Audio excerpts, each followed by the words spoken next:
Muy buenas noches tengan todos ustedes. Bendiciones a cada uno en su hogar, en su carro, en su trabajo, donde usted esté y que esté escuchando nuestro estudio bíblico de Casa de Pan. Gracias por sacar el tiempo, apartar el tiempo. Yo doy muchas gracias a Dios porque usted podría estar haciendo otras cosas ahora. Usted podría estar viendo televisión, descansando, cenando tranquilamente, pero usted aparta un tiempo para, ya sea en el momento en Facebook Live, estar viendo este mensaje o este estudio, o en otro momento, porque también yo sé que hay hermanos que obviamente llegan muy cansados, otros viven lejos y mientras se desplazan de trabajo a su casa, pues invierten ahí mucho tiempo, etcétera. Pues yo sé que ha sido muy difícil o es difícil para algunas personas, pero gracias por sacar el rato, gracias por sacar el tiempo, gracias por hacer el esfuerzo para poder unirse a nosotros. Vamos a orar en este momento para que Dios nos ayude, Dios nos dé sabiduría, Dios nos dé la gracia que ocupamos, esta gracia bendita gracia que el Señor nos da. Oramos, ¿qué le parece? Señor Dios, en el nombre de Jesucristo, te damos las gracias y te glorificamos en este momento por ser Dios bueno. Te quiero pedir, Dios, iluminación en este momento para que me ayudes a la hora de exponer tu palabra, que me des sabiduría, Padre, me puedas cobijar con las alas de tu justicia y de tu ayuda y que utilices mi boca para exponer esto que estamos hablando de la historia de la iglesia, Señor. Yo oro para que haya en los hermanos, yo sé que vivieron un día agitado, la mayoría, cansado, corrieron en sus trabajos, en sus diferentes quehaceres, Señor, algunos agotados mentalmente, físicamente, pero yo pido por nuevas fuerzas para que puedan poner atención y pueda ser de gran edificación y de gran bendición el mensaje de tu palabra en este momento, Señor. Gracias por la historia de la iglesia. Gracias, Señor, porque podemos estar en una iglesia, Señor, de sana doctrina. Tal vez para algunos no significa gran cosa, pero verdaderamente viendo, Señor, la iglesia que tú estableciste y viendo cómo desafortunadamente una rama, una parte, porque no es toda la iglesia la que se desvió, una parte se desvió, sí, y ha sido garrafalmente, diametralmente opuesta a tu palabra y a tus deseos. Otra parte, un remanente, siguió fiel, siguió eh, mantenido esa partecita agarrada de tu mano. Dame sabiduría para exponer y danos a todos, Señor, el regocijo y la plenitud de saber de que estamos en tu iglesia. En el nombre de Jesucristo. Amén. Bueno, después de verla, hablando un poquito de la semana pasada, después de ver la comparación de la iglesia de Sardis en el libro de Apocalipsis con el periodo histórico del oscurantismo, también hablé acerca del fracaso de las cruzadas. Mencioné que las causas principales por las cuales las cruzadas se dieron fueron la religión, primero, también fueron el dinero y fue la aventura. Luego mencioné el inicio de las cruzadas con la visión del Papa Urbano II. Y finalmente hablé un poco sobre las primeras primeras tres cruzadas. La primera cruzada fue la de Godofredo de Bouillon. La segunda cruzada fue la cruzada de Conrado III y Luis de Francia. Y la tercera y última cruzada que vimos la semana pasada, recuerde que son 7 cruzadas, pero tercera y última que vimos la semana pasada fue la cruzada de Ricardo Corazón de León de Inglaterra. Seguimos adelante viendo un poquito más de la historia de las cruzadas en este periodo de Esmirna, ¿verdad? Perdón, en este periodo de la iglesia de Sardis. Ya pasamos a Esmirna hace un rato. La cuarta cruzada, la cuarta cruzada fue la de la captura de Constantinopla. El Papa Inocente III inicia esta cruzada. la meta original de esta cuarta cruzada era capturar Egipto. Esa fue su meta original, ¿verdad? Quería capturar Egipto, pidió ayuda a algunos musulmanes para ir y conquistar Egipto y luego para poder usar esa ciudad como una base de operaciones militares en Palestina, lo cual fracasó. La quinta cruzada fue llamada la Cruzada de los Niños en el año 1221. Esta cruzada dio comienzo cuando un joven pastor de ovejas tuvo una visión. Como usted puede ver, muchas de estas cruzadas y mucho de esto tiene que ver con visiones, no con una realidad o una verdad expresa en la palabra de Dios, sino alguien soñó algo, alguien tuvo una visión y de ahí se arma todo un movimiento, todo un mover. Bueno, esta quinta cruzada, la cruzada de los niños, sale cuando un joven pastor de ovejas tuvo una visión donde Cristo supuestamente les manda a reunir a todos los niños de Europa que puedan para ir a Palestina y para que esos niños puedan entonces liberar Jerusalén de los paganos. Se está hablando de los musulmanes. Entonces se reunieron alrededor de unos 100,000 niños que sus edades oscilaban entre de los 9 hasta los 12 años. Desde los 9 en realidad no, desde los 9 hasta los 20 años, ya llegando a la juventud, desde los 9 a los 20 años. El promedio de la edad era, de 12 años, de 12 años de edad. Ellos empiezan a marchar desde Europa hacia Palestina. Tienen que pasar por los Alpes y tienen que atravesar Italia. En esa travesía mueren de frío, mueren de hambre, mueren de la inclemencia del tiempo, casi 90,000 de ellos. Cuando ellos llegan hasta cierto lugar, salieron 100,000 chicos, ¿verdad? Y llegaron entre 7 y 10,000. O sea, póngase a ver la cantidad por una cosa tan extraña, por una idea, por una visión, ¿verdad? Donde van a mandar a matar y a que los maten a un grupo de niños. Bueno, estos niños que quedan, entre 7 y 10,000, como dije, son engañados y les piden que aborden un barco, supuestamente para ir a pelear. Pero lo que pasó fue que les mintieron, ellos abordan el barco que supuestamente iba para Palestina, pero en su mentira los desvían o los llevan, mejor dicho, hacia Egipto. Y ahí en Egipto a estos chicos los venden como esclavos a los musulmanes ahí en Egipto. Esa fue la quinta cruzada. Otro fracaso. La sexta cruzada, la cruzada de Federico II de Alemania en 1229 después de Cristo. Este hombre, Federico de Alemania, llega a Palestina con su ejército. En vez de atacar a los musulmanes, como se dio cuenta que su ejército no tenía la capacidad, ni el número, ni la ferocidad que tenían los musulmanes, entonces lo que él hace, Federico, hace un trato con ellos. Los musulmanes se quedan con la mitad de Jerusalén, ¿ok? Y la otra mitad se la iba a dejar Federico. Entonces, no nos vamos a matar, no vamos a afectarlos a ustedes no nos van a afectar a nosotros, entonces lo que vamos a hacer es dividir Jerusalén. La mitad para ustedes y la mitad para mí.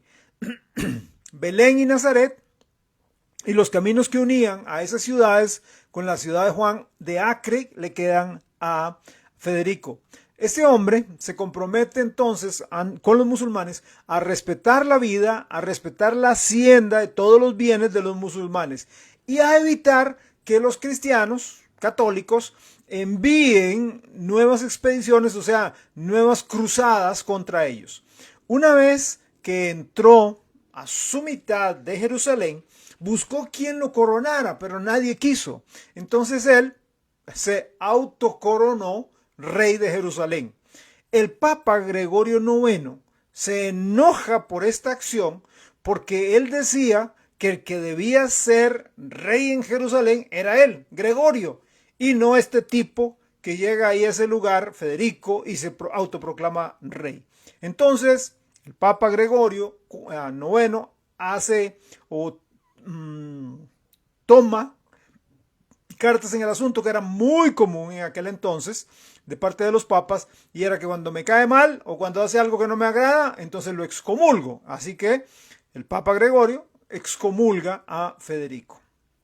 La séptima y última cruzada, de las grandes cruzadas, fue la cruzada de San Luis de Francia, en el 1248 a 1250.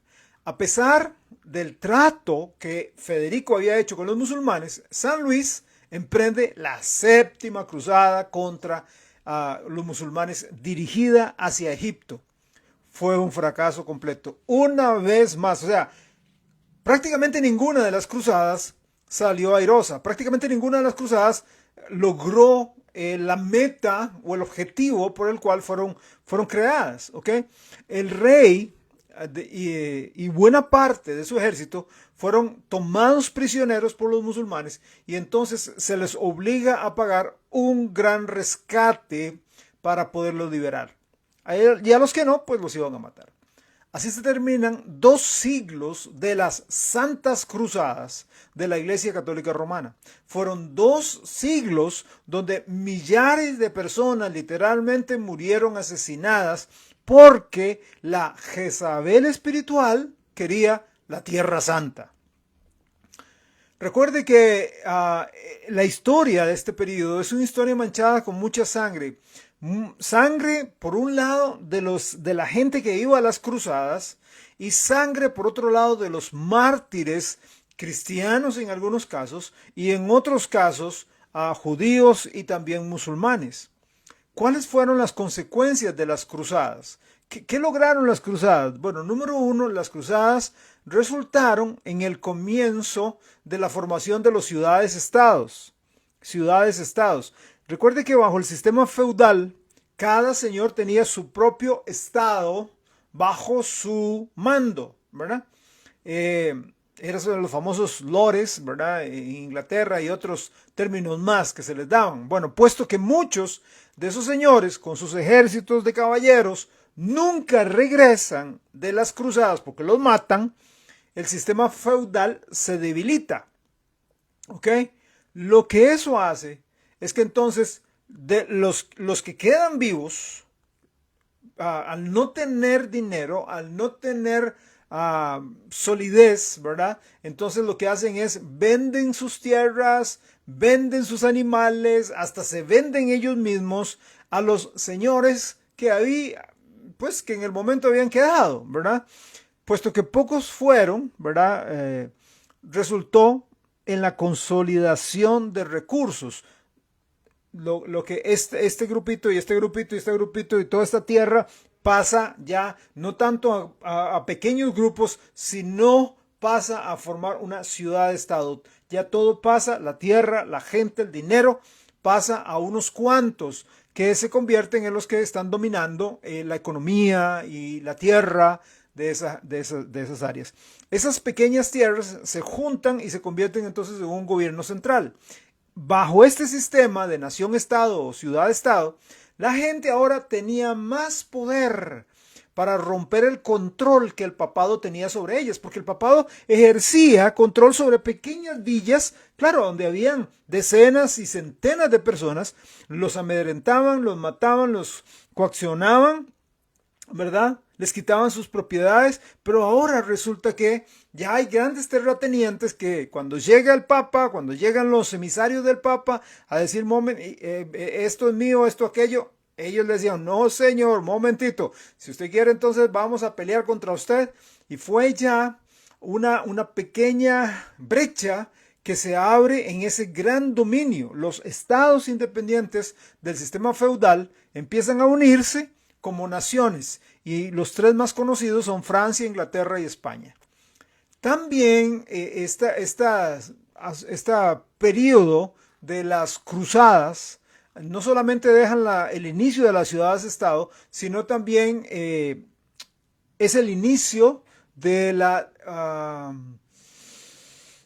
del momento en el cual el papado empieza a debilitarse. Vea, por dos siglos los papas le habían prometido a la gente el éxito en el nombre de Dios. Vamos a ir allá, recuperar Palestina, conquistar Egipto, hacer esto aquí por allá, en el nombre de Dios, y Dios nos va a dar una gran bendición y va a ver que esto es por Dios, para Dios, y resulta que fue un fracaso. Claro, la gente entonces empieza a perder la fe, ¿verdad?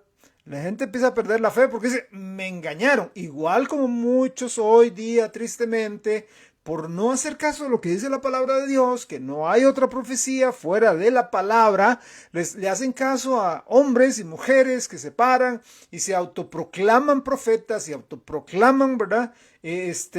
No sé qué más títulos utilizan. Y empiezan a dar mensajes y revelaciones de parte de Dios, y la gente los cree, la gente piensa que sí es Dios hablando por medio de ellos, y gente comete gravísimos errores, invierte montones de plata en cosas que nada que ver, pierden todo, no logran los objetivos, se frustran, dicen, ¿dónde está Dios? ¿Qué pasó? ¿Dios me falló? No, Dios no falló, Dios no falló. No hay otra revelación fuera de las Sagradas Escrituras. Ninguna profecía fue traída por voluntad humana. Entonces tenemos la Santa Palabra de Dios para guiarnos, ¿ok? No solamente eso, con el fracaso que fueron las cruzadas, la gente empieza a desconfiar del Papa y del sistema de la Iglesia Católica Romana en este periodo. Las cruzadas, el fracaso de las cruzadas también resulta en aumento en el comercio con los de Oriente. Cuando los cruzados van al Oriente para combatir al Islam, ven la riqueza del mundo afuera del Santo Imperio Romano. O sea, el Santo Imperio Romano, ellos sí tenían riqueza, ellos sí acumulaban dinero, pero la mayoría de gente no, la mayoría de gente vivía muy pobre. Pero cuando salen hacia el Oriente y llegan a esas ciudades, empiezan a ver, hey, esta gente vive bienísimo y no están bajo la opresión católica. Por lo tanto, entonces se crea una demanda del Occidente para un libre comercio con el Oriente. Se abren las rutas de comercio y empieza a comercializarse la seda, las especias, los perfumes, ¿verdad? Etcétera. Se está echando el fundamento económico para el renacimiento en el Occidente. Desafortunadamente en este tiempo, aparte de las cruzadas, empiezan fuertemente las persecuciones en Sardis, que ahora reciben el nombre de las Inquisiciones. Salen en este periodo. Veamos su inicio, el inicio de las Inquisiciones. Carlomagno había consolidado todo el poder secular bajo el papado con su conquista y unificación de Europa. Entonces, en el tiempo de las Inquisiciones, el papado gozaba de un poder secular inmenso, no solo religioso, sino también político, económico, ¿verdad? Con la gran catástrofe que fueron las cruzadas, la iglesia verdadera, la iglesia de Jesucristo, que nunca desapareció, un remanente que está diseminado por toda Europa, empieza a difundir por todos lados del territorio que pertenecía al Santo Imperio Romano, o sea, Europa, empieza a reproducir el Evangelio, empieza a predicar la palabra de Dios, empiezan a ir por todos lados, predicando, anunciando acerca de la salvación en el Señor Jesucristo, a través de esos grupos como los bogómiles, los albigenses, los valdenses, los cátaros. Se inician entonces las inquisiciones como una última cruzada para no ahora frenar a los infieles musulmanes, sino ahora frenar a los infieles que están en contra de la Iglesia Católica. Porque puesto que las cruzadas contra los herejes musulmanes no salieron con mucho éxito, entonces Roma quiere ahora empezar a exterminar, o como ellos dicen y dijeron, reeducar a los herejes cristianos. Y para lograr este fin, nacen las Inquisiciones. Juan Fox, en su libro Los Mártires de Fox, escribe acerca del inicio de las Inquisiciones. Y él escribe lo siguiente, lo cual quiero leerles. En el siglo XIII, el papado estaba en la cima de su dominio secular. Era independiente de todos los reinos. Gobernaba con una influencia jamás vista ni desde entonces poseída por cetro humano alguno. Era el soberano reconocido de cuerpos y almas. Para todos los propósitos humanos tenía un poder inconmensurable para bien y para mal. Podría haber esparcido literatura, paz, libertad y cristianismo hasta los confines de Europa o del mundo, pero su naturaleza era adversaria. Su triunfo más pleno solo exhibió su más pleno mal. Y para vergüenza de la razón humana y para terror y sufrimiento de la virtud humana, Roma, en la hora de su grandeza consumada, parió, dándose el monstruoso y horrendo nacimiento de la Inquisición. El padre de la Inquisición fue el Papa Inocencio III, quien estuvo entre 1198 y 1216 después de Cristo. Aunque si bien es cierto, hubo algunas inquisiciones antes de Inocencio y hubo unas matanzas de cristianos antes de Inocencio, fue este hombre, Inocencio, quien dio comienzo a lo que se conoce como la Santa Inquisición. Antes eran persecuciones, pero ahora ya tiene un nombre, ya recibe un nombre, ya es un nombre estandarizado, ya es un nombre que corre por todo lado y ese nombre es la Santa Inquisición de la Iglesia Católica Romana. Él, este señor, sistematizó las inquisiciones mucho más que sus predecesores. Él les dio forma, ¿verdad? Les dio forma y les dio fondo. Inocencio tenía mucho temor de que la Iglesia Católica se debilitara. ¿Por qué? Porque los cristianos estaban predicando duro la palabra de Dios y gente se estaba convirtiendo. Entonces, para que no se debilite la Iglesia de Roma y pierda muchos de sus seguidores, ya en gran cantidad estaban aceptando a Cristo, aceptando las doctrinas bíblicas de los grupos de creyentes como los bogómiles, los vigenses, valdenses y esos que mencioné. Entonces, él lo primero que hace es designar a un número de inquisidores. Un inquisidor es una persona que debía inquirir, o sea, debía prender y castigar a los herejes. Herejes, así eran llamados los cristianos, por no creer lo que creía la Iglesia Católica, por no creer lo que enseñaba la Iglesia Católica, por no creer las doctrinas de la Iglesia Católica. Entonces, estos primeros inquisidores eran itinerantes. Ellos iban de un lugar a otro, eran ambulantes, ¿verdad? Viajaban de lugar en lugar. Tuvieron, este grupo de inquisidores itinerantes, tuvieron por cabeza a un hombre llamado Domingo, ¿ok?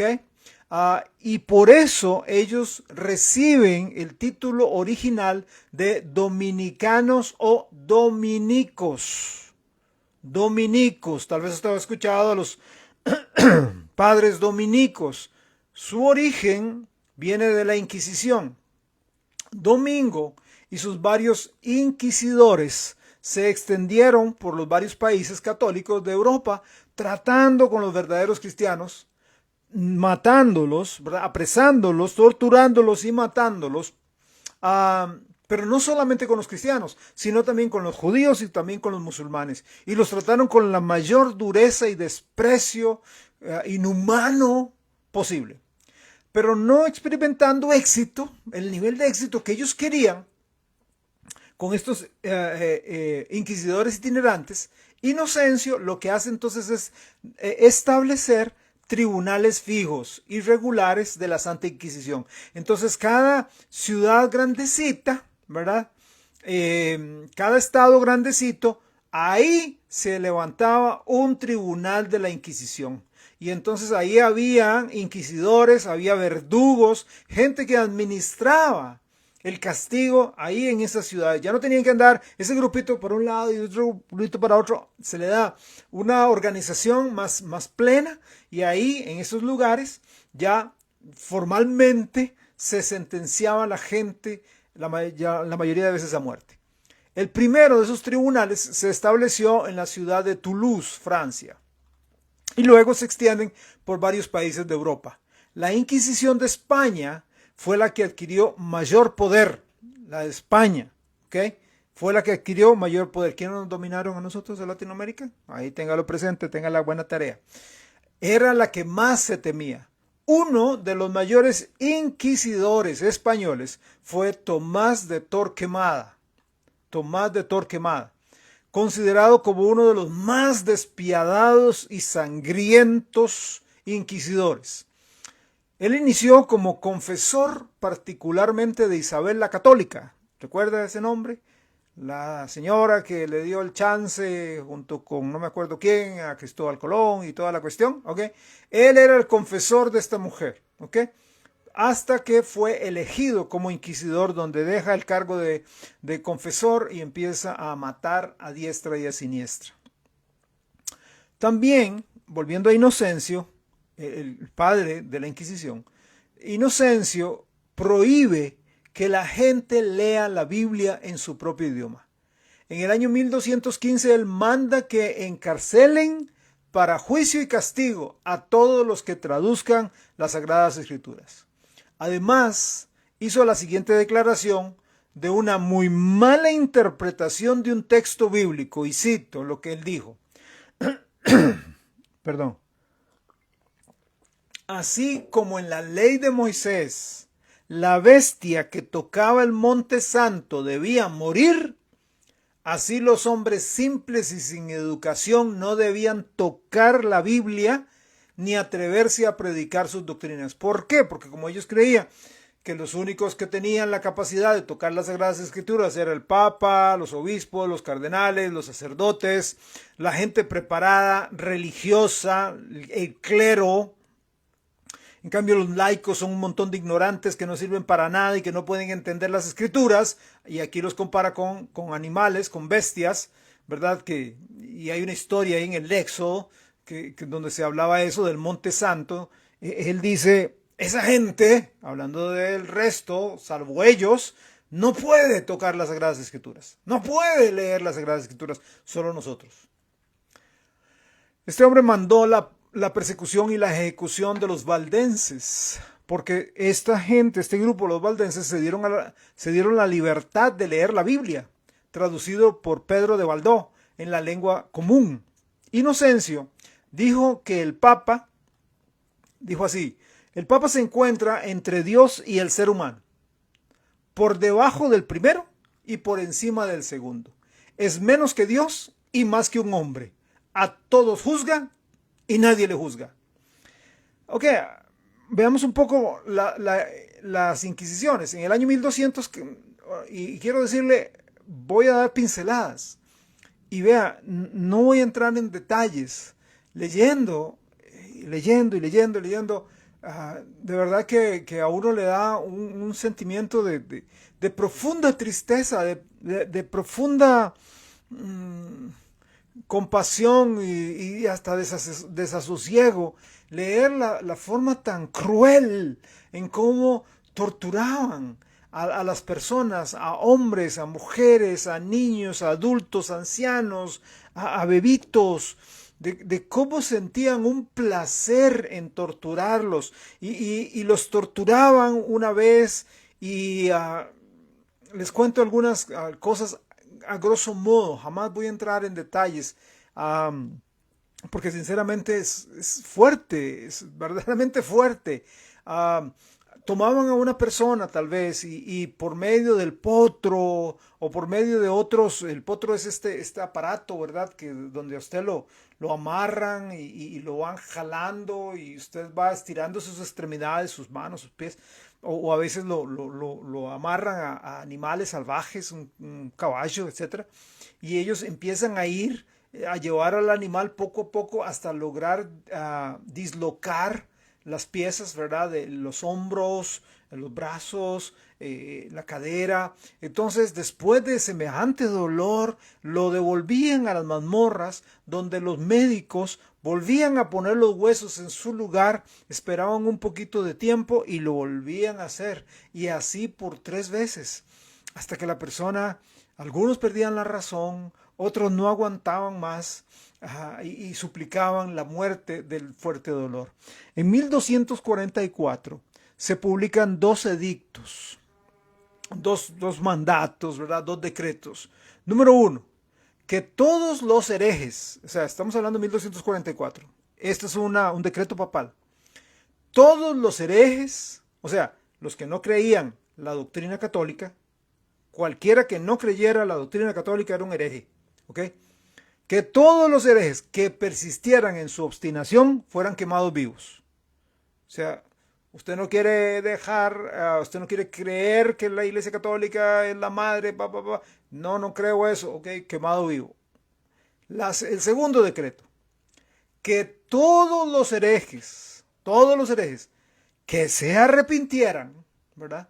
Ok, yo me arrepiento, sí, la iglesia es la Santa Madre, sí, ok, ay, qué dicha, ya me salvé. No se salvó, porque el segundo decreto es, si usted se arrepiente, usted será encarcelado de por vida. O sea, de ninguna de las dos usted salió librado. La principal acusación en estos tribunales de la Inquisición, recuerda que ya se habían levantado tribunales, ya no eran inquisidores itinerantes, la principal acusación en esos tribunales era la herejía, ¿verdad? Que se componía de todo aquel que hablaba o escribía en contra de los artículos de la Iglesia Católica, del credo o de las tradiciones de la Iglesia Católica Romana. También la Inquisición investigaba a todos aquellos acusados de magos. Entonces esto de repente se presta para ser tan arbitrario, y resulta que una persona empieza a prepararse y en el campo de las ciencias, por eso cae en el oscurantismo, por eso estamos en el oscurantismo, porque de repente una persona empieza a pensar, empieza a analizar, este es un brujo, este es un mago, hay que matarlo, hay que quemarlo, ¿verdad? De repente alguna mujer como que quería descollar y ya le gustaban las matemáticas, es una bruja, hay que matarla. Entonces cualquier persona que empezaba a estudiar un poco era acusado de mago, ¿verdad? Toda aquella persona que leyera la Biblia en su lengua común, el Talmud de los judíos o el Corán de los musulmanes debía ser quemado. Una mera sospecha, solo la sospecha, era considerado como suficiente causa de condena. Yo sospecho que aquel es medio brujo. Yo sospecho que aquel lee la Biblia, las Sagradas Escrituras por ahí. Solo una sospecha era causa de condena. Cuanto mayor fuera la riqueza, aquí viene uno de los motivos, cuanto mayor fuera la riqueza del acusado, tanto mayor el peligro de perder la vida, ser encarcelado o enviado al destierro. ¿Para qué? Para quitarle los bienes. Los inquisidores destruían las vidas para poseer las riquezas de las víctimas, y así, bajo la pretensión de celo por la religión, celo por Dios, saqueaban a las personas que ellos odiaban. Cuando la persona acusada era condenada, era o bien duramente azotada, violentamente torturada, enviada a las galeras o condenada a muerte. Y en todo caso le eran confiscados todos sus bienes. Después del juicio se llevaba a cabo una procesión exponiendo al hereje que se dirigía hacia el lugar de su ejecución. Los inquisidores gozaban de plena impunidad y podían actuar con toda arbitrariedad. Ellos, como el Papa, no podían equivocarse ni fallar.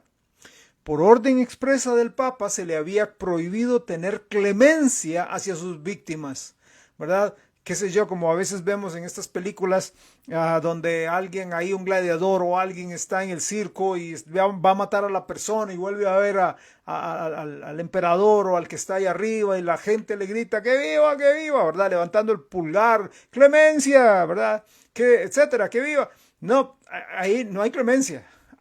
Una vez que tomaban a alguien era para matarlo o sentenciarlo de por vida a la cárcel.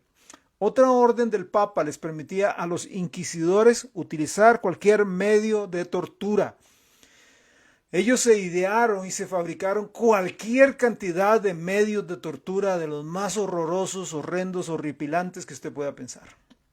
El Papa les dijo a los inquisidores que él cargaría con cualquier culpa que ellos causaran en caso de sobrepasar accidentalmente su autoridad. Pero como el Papa estaba exento de todo pecado, entonces no era nada gran problema. Los inquisidores tenían la potestad de confiscar las posesiones de los herejes, enviando la mitad al Papa y dejándose y repartiendo la mitad entre ellos. Algunos ejemplos de directrices que siguieron algunos inquisidores. Honorio III, 1216 a 1227, desencadenó cruzadas e inquisiciones contra los albigenses y los paterinos o paterines. Ordenó que le arrancaran la lengua a todo cristiano que capturaran para evitar que ese cristiano pudiera hablar, pudiera gritar, pudiera predicar o pudiera persuadir antes de ser quemado y convertirse en algunos, y que algunos de sus oyentes se convirtieran. Porque generalmente cuando la persona iba a ser torturada, iba a ser asesinada, sea decapitada, sea quemada, ¿verdad? O aún cuando estaba siendo flagelada, horrorosamente, ellos gritaban a la multitud: conviértanse, sigan a Cristo, no nieguen al Señor, no blasfemen el nombre de Dios, no se echen atrás. Entonces esta gente dice: no, para que no hablen les cortamos la lengua, y así no pueden hablar y nadie va a llegar a convertirse. El concilio de Tarragona, 1234, prohibió oficialmente a todos los laicos poseer y hasta leer traducciones de la Biblia al idioma vernáculo. Ordenó que tales traducciones sean entregadas al obispo local para ser quemadas. Desde aquí, desde esta época, 1200, 1300, por ahí, es donde viene una famosa idea que yo recuerdo cuando era pequeño, hablando con mi abuelita, donde ella me decía: papito, es que la iglesia dice que el que se lee toda la Biblia se vuelve loco. De ahí viene esta idea. ¿Por qué? Porque el laico no tiene la luz espiritual que sí tienen los sacerdotes, porque estudiaron en seminarios, porque tienen el conocimiento del latín, del griego, del hebreo y del arameo. Entonces el laico común y silvestre se vuelve loco de semejante maravilla que hay ahí de Dios. Lo que pasa es que ellos no lo transmitieron, ¿verdad? Pero viene de acá. Inocencio IV, 1243 a 1254, persiguió a los valdenses, promulgó la bula ad extirpada. Una bula es un documento emitido por el Papa donde trata asuntos de fe, administrativos o judiciales, donde concede ciertos privilegios autorizados por el Papa o libera de una carga de responsabilidad. Esta bula ad extirpada lo que hace es como un veto. Se había dicho a los inquisidores que se sancionaría, que cualquier persona que aplicara la tortura, ¿verdad? Porque ya era tanto, que entonces salieron defendiendo y dijeron: bueno, cualquiera que aplique una tortura va a ser sancionado. Pero este Inocencio IV, al dar esta bula ad extirpada, lo que hace es: no, los libero de toda carga. No, ahora está libre. Ustedes pueden seguir torturando, no hay ningún problema. ¿Ok? Quitan esa sanción a la tortura como medio para obtener confesiones. Entonces, si necesita una confesión y necesita torturar, yo le doy la absolución. ¿Ok? Estaba facultando que se usara la tortura como medio para obtener confesiones de cualquier hereje. Ahora, recuerde que esto nace con Agustín, el famoso San Agustín, el gran teólogo de la Iglesia Católica. Él escribió La Ciudad de Dios, ¿recuerda? Él abrió la puerta para estas inquisiciones cuando él dijo, en aquel entonces, que la presión física aplicada a los cristianos disidentes no era nada más que una corrección amorosa. Entonces, vamos a latigar porque te vamos a corregir amorosamente. Vamos a decapitarte, vamos a cortarte miembros de tu cuerpo porque queremos corregirte amorosamente. Alejandro IV, 1254 a 1261, promulgó 38 bulas contra los herejes. La que promulgó en 1255 decía que las casas de los herejes deben ser destruidas y sus bienes repartidos. ¿Entre quién? Pues entre el Papa y sus secuaces. Juan 22, 1316 a 1334, desató persecuciones contra los valdenses, mandó a los inquisidores a barrer los valles de Lucerna y Perosa, norte de Italia, para ejecutar las leyes del Vaticano contra sus pobladores.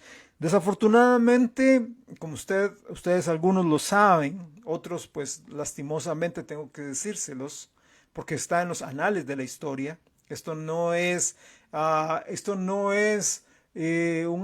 vez usted lo puede ver, ¡qué barbaridad! Esto es un ataque. No, no es un ataque. Estoy exponiendo la historia de la iglesia, tal y como en los anales históricos está.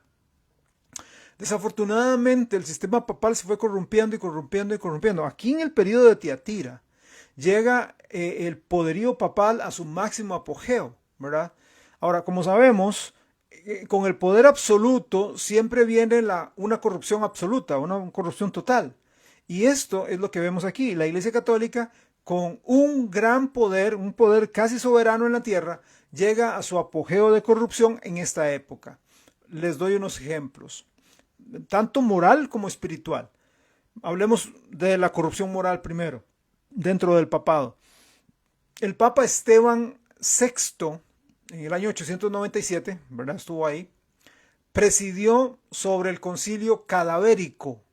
El pastor se equivocó. No, así se llamó, el concilio cadavérico. ¿Cómo el concilio cadavérico? Sí. Es que el Papa Esteban VI tuvo un problema con el Papa Formoso. El Papa Formoso ya se había muerto, ¿ok? Pero sin embargo es desenterrado por orden de Esteban VI, lo desentierran, le ponen a este cadáver, por eso cadavérico, a este cadáver le ponen la vestimenta papal y lo pasean por las calles. Después lo juzgan y lo declaran culpable de varios crímenes. Entonces, como no lo podían matar porque ya estaba muerto, le cortan los dedos con los que había bendecido al pueblo. Si ustedes ven, la mayoría de ellos hacen como este tipo de señal, ¿verdad? Donde ellos bendicen. ¿Ok? Le cortaron los dedos con los que él bendecía. Al matarlo no podían, ya había muerto. Y luego, una vez que le cortan los dedos, echan el resto del cuerpo al río Tíber. El Papa Sergio III, 904 al 911, era amante de una mujer llamada Marosia. Era una mujer, hija de una familia rica y poderosa. Esta familia ayuda a Sergio a conseguir el trono papal. Marosia era conocida como la ramera de Roma y además era conocida como la esposa de Cristo. Se volvió amante de Sergio a los 15 años de edad.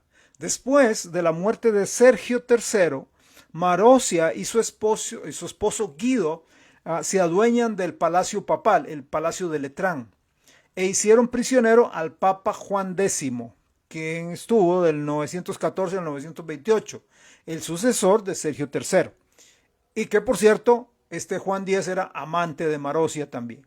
Luego mataron a Juan mientras dormía, cubriéndole el rostro con una almohada.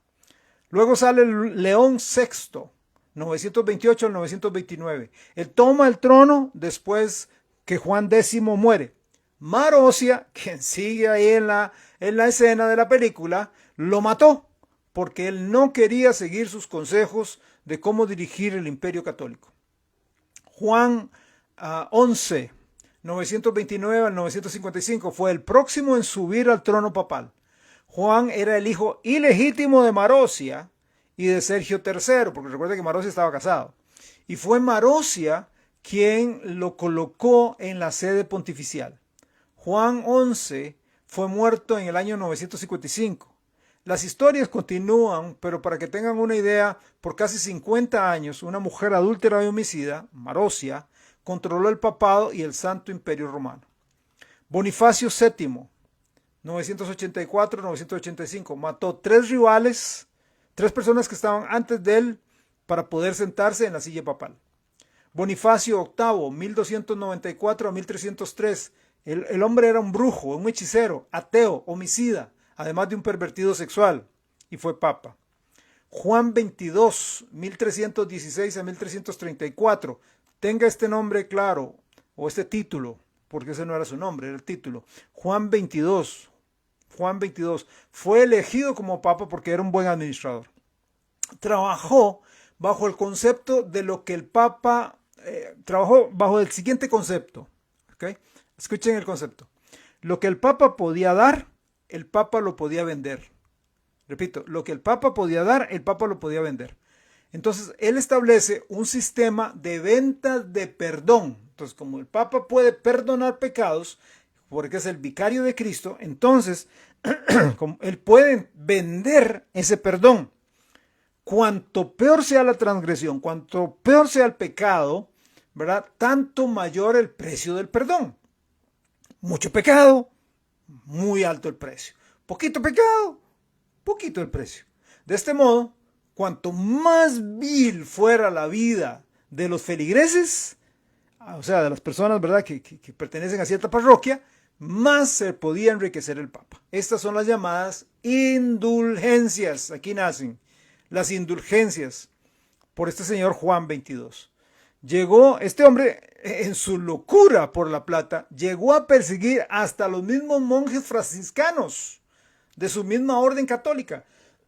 Los llegó a perseguir, ¿por qué? Porque los monjes franciscanos llegaron a atreverse a decir que Cristo era pobre. Entonces, ¿qué? ¿Cristo es pobre? No, van a decirme, Cristo era pobre y véanme yo la suntuosidad y lujo que vivo. No, hombre, empiezo a perseguirlos y hasta matarlos.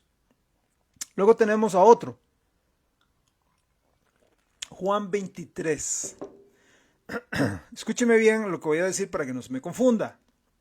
Especialmente ustedes que son chispas y después de aquí se van a buscar, ¿verdad?, por internet y otros lados. Perdón. En los análisis históricos del papado hay dos Juan 23. Dos Juan 23.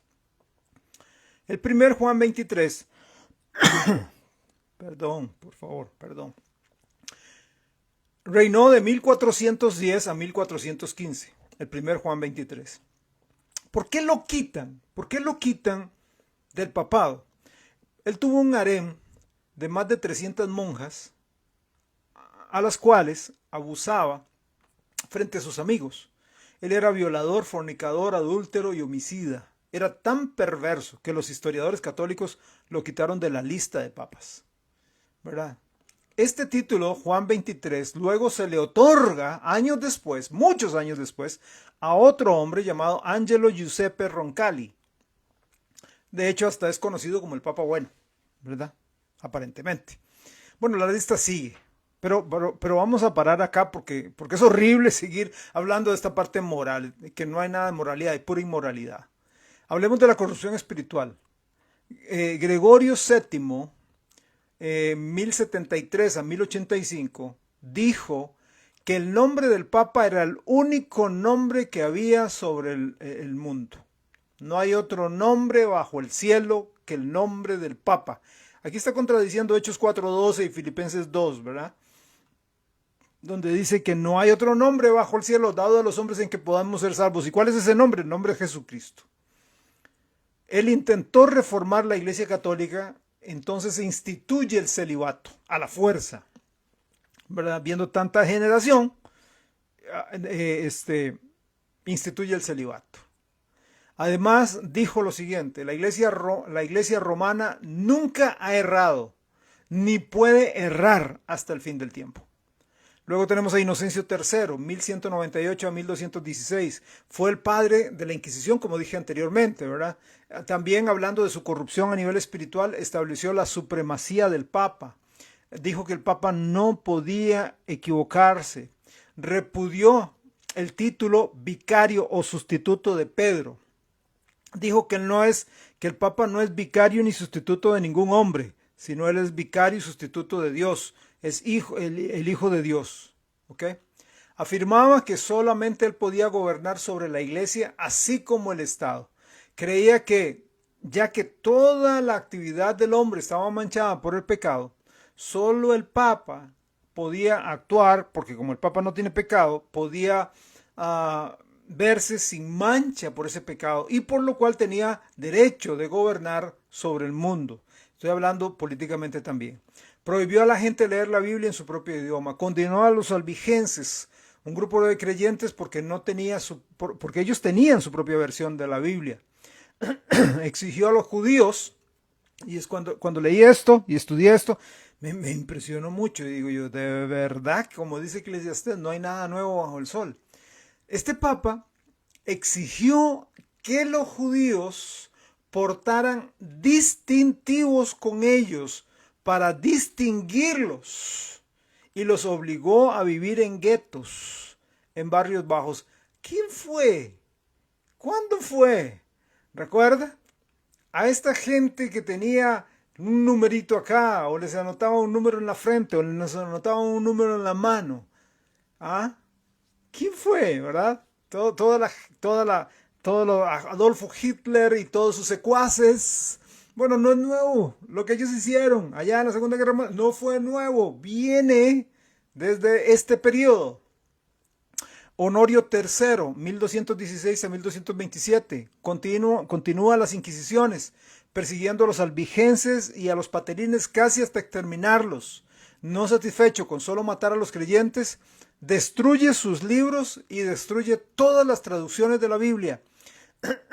Inocencio IV, Alejandro IV, Urbano IV, que vienen desde 1243 hasta 1264, ellos continúan las persecuciones contra los valdenses en el norte de Italia, fomentan los asesinatos de los verdaderos cristianos llamados herejes. Bonifacio VIII, 1294 a 1303, la bula Unam Sanctam, proclamada el 18 de noviembre de 1302, estableció que la única forma de alcanzar la salvación era pertenecer a la Iglesia Católica Romana y someterse al Papa. Si usted pertenece a la Iglesia Católica Romana, pero no se somete al Papa, no alcanza salvación. Va a un lugar intermedio. Usted tiene, para poder alcanzar la salvación, que ser de la Iglesia Católica Romana y someterse al Papa. Y durante este tiempo de la Iglesia de Sardis, gracias al Señor, hubo un remanente, un grupo de creyentes ahí, ¿verdad?, que llegaron a ser los precursores de la Reforma. Entre ellos estaban los valdenses. Los valdenses eran la gente que vivía en los valles. Algunos creen que se les puso valdenses porque ellos vivían en los valles de los Alpes. Otros creen que se les llamó valdenses porque su pastor era Pedro de Valdó. El punto no se sabe a ciencia cierta por qué se les llamó, pero eran valdenses. Luego estaban los albigenses. Ellos tomaron su nombre de la ciudad de Albi, que queda en el centro del distrito de Avigeois, en Francia. Luego estaban los cátaros o cataris o cataríes. Luego los lombardos, los hugonotes, que era un grupo de protestantes que surgió en Francia a principios del siglo XVI. Todos ellos, todos estos grupos, se oponían a que se le quitara la Biblia a la gente común. Ellos decían, no, la Biblia es la única regla de autoridad y fe. Ningún hombre lo es. Llámese como se quiera llamar, use el título que quiera usar. La Biblia es Dios hablándonos a nosotros y la Biblia la tiene que tener hasta el más sencillo labriego. Así como el gran empresario. Todos tienen que tener derecho a la Biblia. Fueron perseguidos y asesinados por eso, porque se oponían al bautismo de infantes y al bautismo para salvación. Se oponían a la transubstanciación, esto de convertir literalmente el pan en el cuerpo de Cristo y el vino en la sangre literal de Cristo. se oponían rotundamente a las indulgencias, se oponían a la adoración de las imágenes, a la adoración de la cruz, a la oración de los santos muertos, se oponían a ver al Papa como el representante de Cristo en la tierra y rechazaban totalmente su infalibilidad. Era un hombre pecador igual a cualquiera. Se oponían a que un hombre perdonara los pecados, se le confesara a ese hombre los pecados y se le perdonara. Ese hombre se atribuyera el ser como Jesús que podía perdonar pecados. Protestaron contra la crueldad con que fueron tratados sus hermanos en Cristo y los judíos y los musulmanes también. Ya llegando al final de este periodo, empiezan a aparecer unos hombres claves en la historia de este periodo. Uno de ellos se llamó Juan Wycliffe, de 1329 a 1384. Y un grupo de seguidores de Wycliffe a los cuales se les llamaron los Lollardos, allá en Inglaterra. Wycliffe es llamado la estrella de la mañana de la Reforma. Mucha gente atribuye principalmente la Reforma a Lutero y a Calvino, pero el que abrió la brecha, el que abrió el camino, el que hizo, ¿verdad?, vereda para estos otros reformadores fue gente como Wycliffe y un par de más que voy a mencionar ahorita. Este hombre fue el que empezó la máquina de la reforma en Europa, aún mucho antes de Lutero. Tradujo la Biblia al inglés usando unas copias de la Biblia del latín antiguo que tenía y además tenía acceso a otros manuscritos del mismo idioma. Con su traducción de la Biblia, Juan empezó a escribir muchas de sus enseñanzas en libros, libritos o panfletos y tratados y empezó a distribuirlos tanto en Inglaterra como afuera de Inglaterra. Respaldó el derecho del gobierno de confiscar propiedades de los sacerdotes corruptos, algo que enfureció al Papa. Se opuso a la doctrina de la transubstanciación, creía que la Biblia era la autoridad final y absoluta para todos, interpretaba la Biblia literalmente y no con alegorización, acusó a la Iglesia Católica de herejía porque no dejaba que los laicos, que la gente común y corriente tuviera la Biblia en su propio idioma. También rechazó el bautismo infantil, la veneración a María, el purgatorio, las oraciones a los santos muertos, al rosario, las reliquias, la misa y los libros apócrifos. Por esto y más, el Papa condenó a Wycliffe, a su Biblia y a sus escritos. En el Concilio de Constanza, en el año 1415, se mandó que los libros de Wycliffe fueran quemados. Luego, recuerde que Wycliffe murió en 1383, en 1384. Permítame para verla así, porque a veces me quedo ahí con algo ahí. Sí, él murió en 1384. Ok, en 1384 desentierran los huesos, los queman de Wycliffe, mostrando un gran desprecio, y las cenizas las tiran a un río con la consigna: esto se hace con Wycliffe el hereje. Hubo un grupo de seguidores de Wycliffe de la Universidad de Oxford, donde había estudiado Wycliffe, que se llamaban los Lollardos. Estos fueron hombres que predicaban en las calles de Inglaterra, tenían distribuidas Biblias, secretamente obviamente, pedacitos escritos de la doctrina de Wycliffe. Llenaron Inglaterra, llenaron Europa con la enseñanza de la Biblia. Muchos fueron quemados vivos, incluyendo a Juana Broughton, una mujer Lollardo a quien quemaron viva junto con su bebé en 1494. La predicación de los Lollardos en Inglaterra y en Europa prepara el camino para el movimiento de Martín Lutero en el siglo siguiente. Un hombre en Bohemia recibe uno de los escritos de Wycliffe, lo lee, lo estudia y se convierte y empieza a predicar conforme a la sana doctrina. Ese hombre de Bohemia se llamaba Juan Hus. Juan Hus es el otro precursor de la Reforma. Juan Hus 1374-1415, y los husitas en Bohemia, actualmente es la República Checa. Él tradujo los escritos de Juan Wycliffe a su lenguaje nativo e inmediatamente fue condenado y excomulgado como hereje por la Iglesia Católica. En 1414, los cardenales le mandan presentarse delante del Concilio de Constanza para defender su posición como hereje. Le habían acusado de hereje, pero le damos el chance de que se defienda. Le garantiza su seguridad personal con un salvoconducto del emperador Segismundo y del Papa Juan XXIII. Juan XXIII, aquel corrupto y degenerado que quitaron de los análisis históricos. Pero mientras ejercía el papado, él da un salvoconducto para que no le hagan nada a Juan Hus, para que él pueda irse a defender. Cuando él llega, es tomado preso y quemado vivo, el 14 de junio de 1415. El Papa Juan XXIII dijo que él no tenía que cumplir con su palabra dada a ningún hereje.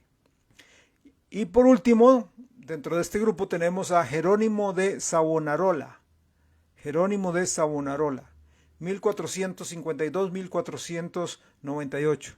Fue un reformador italiano, llegó a ser un gran predicador como Crisóstomo, predicó justicia, habló con denuedo de la iniquidad de la Iglesia Católica y de sus sacerdotes, obispos, papas. Quiero terminar y quiero que me presten nada más unos minutos, porque en medio de toda esta tristeza y en medio de toda esta barbarie, siempre hubo un remanente que estaba predicando la Biblia y gente que a costo de sus vidas y de la de sus familiares iba traduciendo la Biblia al idioma del pueblo. Un historiador dice lo siguiente: la Biblia en su totalidad o en parte un historiador de ese entonces, ha sido traducido a unos 25 diferentes idiomas, aún antes de la invención, obviamente, de la imprenta posterior. Hubo traducciones al idioma español en el siglo XII. La Biblia aparece por primera vez en el idioma de Noruega en 1220. La Biblia de Wycliffe en inglés en 1380. La traducción de la Biblia en francés aparece en el siglo XIII. Traducciones de la Biblia en alemán aparecen en el siglo XIII y siglo XIV. Porciones de la Biblia en holandés aparecen en 1200. Traducciones o porciones de la Biblia en sueco y danés aparecen en el siglo XIV. Porciones de la Biblia traducidas al árabe para evangelizar a los musulmanes aparecen en el siglo XIV. La Biblia completa en sueco aparece en el siglo XV. La antigua Biblia bohémica del siglo IX fue revisada por Juan Hus al comienzo del siglo XIV. La primera Biblia completa en eslavo apareció en 1499. Hermanos, gente que pagó con sus vidas para que la Biblia llegara a todos.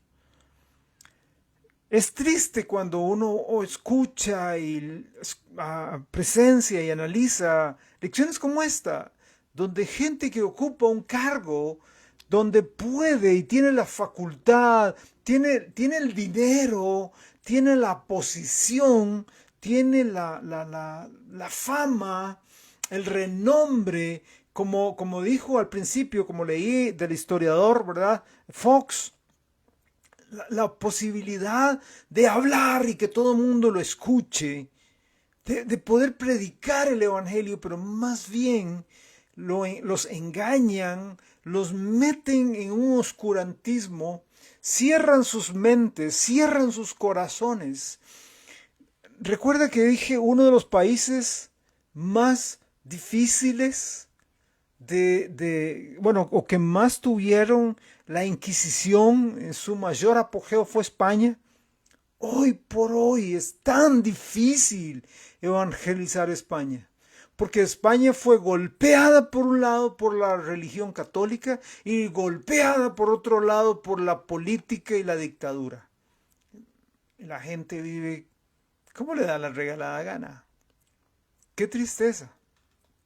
Hermanos, a pesar de tanta oposición, muerte, destierro, de tanto intento por desaparecer la bendita palabra de Dios, la única que puede transformar al ser humano, unos creyentes siguieron predicándola, siguieron evangelizando,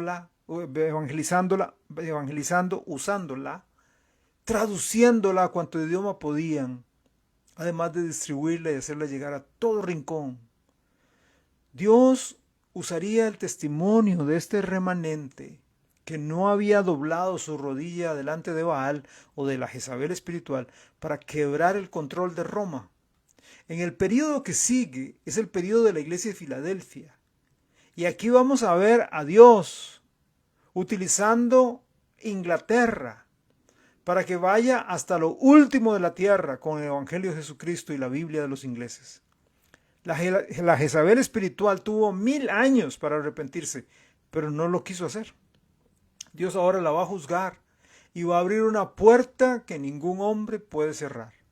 La iglesia de Filadelfia del año 1500 a 1900, del cual estaremos hablando la otra semana, Dios primero y retarde su venida y nos dé vida, es la iglesia con la puerta abierta, la iglesia que empieza a alcanzar al mundo, después de este periodo tan horrible del oscurantismo. Vamos a orar. Padre, muchas gracias te doy por la oportunidad que tenemos y la posibilidad que tenemos de entrar en los análisis históricos y escarbar, ahondar y nadar, profundizar, bucear, sacando información. No para decir, wow, ¿cómo sabemos? O qué carga somos la iglesia de que no. Sino para agradecerte por tenernos en una iglesia de sana doctrina. Tu iglesia Jesús.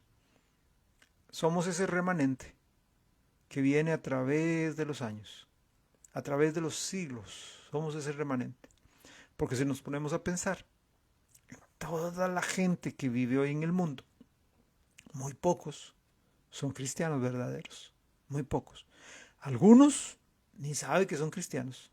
Otros creen que son cristianos. Padre, otros dicen ser cristianos, pero no dan fruto.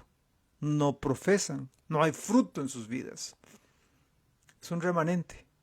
Somos unos pocos. Padre Santo, no permitas que doblemos nuestra rodilla ante Baal. Perdona nuestros pecados, límpianos del mal y ayúdanos a compartir el Evangelio de Cristo.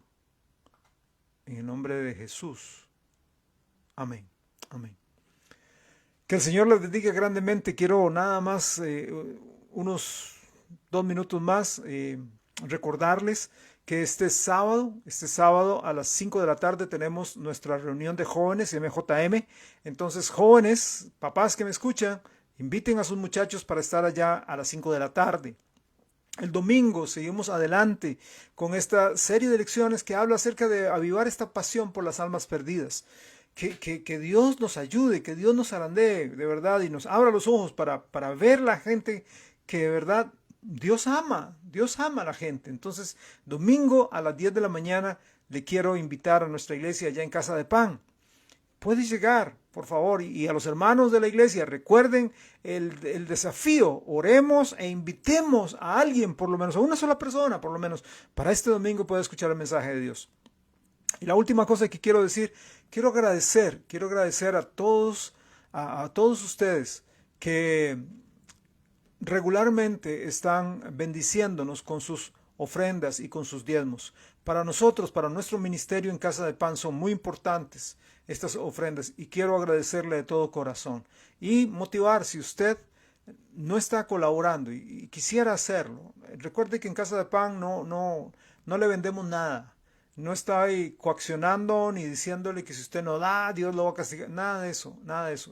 La Biblia nos enseña que lo que hacemos, lo que damos, tenemos que darlo por amor al Señor y por madurez en la vida cristiana. Así que si usted no participa, yo quisiera motivarle para que usted pueda ofrendar para el ministerio de Casa de Pan. Eso nos ayuda semana a semana a llevar el Evangelio, ya sea por medio de las redes sociales, ya sea por medio del evangelismo personal casa por casa y otros métodos de evangelismo que vamos a empezar a estar usando. Eso nos ayuda a montones. Que Dios los bendiga, que tengan muy buena noche y que descansen. Un gran abrazo de nuestra parte para ustedes. Bendiciones.